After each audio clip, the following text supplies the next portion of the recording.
নিকাশি নালা দখল করে বেআইনিভাবে তৃণমূলের কার্যালয় নির্মাণের অভিযোগ উঠল জলপাইগুড়ি শহরের 14 নম্বর ওয়ার্ডের তৃণমূল কাউন্সিলর সন্দীপ ঘোষের বিরুদ্ধে। পুরসভার নোটিশ পাওয়ার পর নিজেই হাতে তৈরি কার্যালয় ভেঙে সরিয়ে নেন তিনি।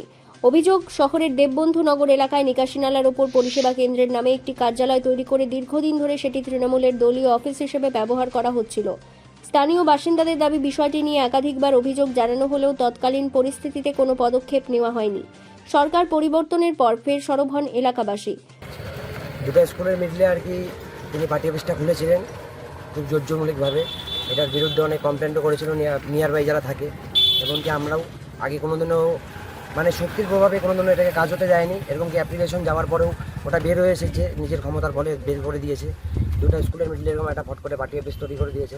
যেহেতু তারা তখন আর কি শক্তিতে ছিল, তখন কিছু করেনি বা আইন কোনো রকমভাবে জিততে পারেনি, ঠিক আছে। এখন যেহেতু তারা কোনো জায়গায় নেই, কিন্তু এখন আইন জিতলো, খুব ভালো লাগলো জিনিসটা দেখে।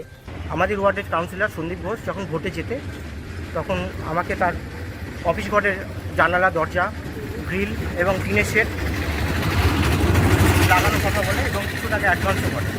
তো আমার তার উপর আস্থা ছিল, কাজ হলে টাকা দিবে আমাকে।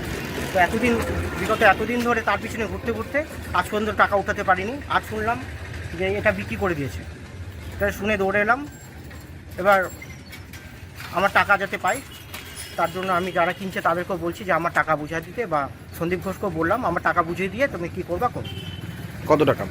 আমি তখন তো জিনিসের দাম কম ছিল, প্রায় 4 বছর কাছাকাছি প্রায়, তখনকার 15,700 টাকা পাই, সেটা মেটেরিয়ালের। আমি তো মজুরি খুব কম নিয়েছিলাম, যেহেতু আমাদের ওয়ার্ডের কাউন্সিলর, সেহেতু মিনিমাম মজুরি ধরে কাজ করছিলাম, মানে মেটেরিয়ালের 15,700 টাকা পাই। 4 বছর হলেও টাকা দিচ্ছে না? না, দিচ্ছে না। কি বলছে? অফিসে এসে বসে থাকো, অফিসে রেগুলার আসবা, যখন যা পারবো তাই। এবার আমি কাজকর্ম ফেলে আমার সম্ভব নাকি একটা। তারা মহকুমা শাসকের দ্বারস্থ হলে বিষয়টি খতিয়ে দেখার নির্দেশ দেওয়া হয়। এরপর মহকুমা শাসকের নির্দেশে জলপাইগুড়ি পুরসভার বেআইনি নির্মাণ অপসারণের জন্য নোটিশ জারি করে। নোটিশ হাতে পাওয়ার পরই কাউন্সিলর সন্দীপ ঘোষ নিজেই ওই কার্যালয় ভেঙে সরিয়ে দেন। ঘটনাকে কেন্দ্র করে এলাকায় রাজনৈতিক চর্চা শুরু হয়েছে। স্থানীয়দের একাংশের দাবি, সরকারি নিকাশি নালা দখলমুক্ত হওয়ায় জল নিকাশির সমস্যার কিছুটা সমাধান হবে। দেখুন, আইন তো সবার পক্ষেই সমান হওয়া উচিত, এবং আইনকে মান্যতা এবং মর্যাদা, আমি আজকে যতই কাউন্সিলর হই যাই হই না কেন, আইনকে মান্যতা মর্যাদা দেওয়া আমার নৈতিক কর্তব্যের মধ্যে পড়ে। সেই আজকে আইনকে মান্যতা দিয়ে, তা পৌরসভা রিপোর্টকে মান্যতা দিয়ে আমি আজকে নিজের থেকেই এই পরিষেবা কেন্দ্রকে ভাঙছি বললে ভুল। না, এটা রেকর্ডেড ল্যান্ড না, এটা পৌরসভার ইসের উপরে আছে, আপনার ড্রেনের উপরে আছে।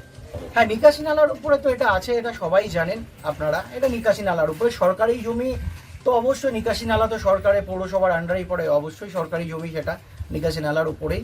কিন্তু এরকম তো অনেক কিছুই আছে আশেপাশে, আপনারাও দেখতে পাচ্ছেন, আর মুখে কিছু বলবো না। যাই হোক, যারা করেছে তারা ভগবানের কাছে, তাদের কাছে বলি ভগবানকে, তারা যাতে ভালো থাকে, সুস্থ থাকে।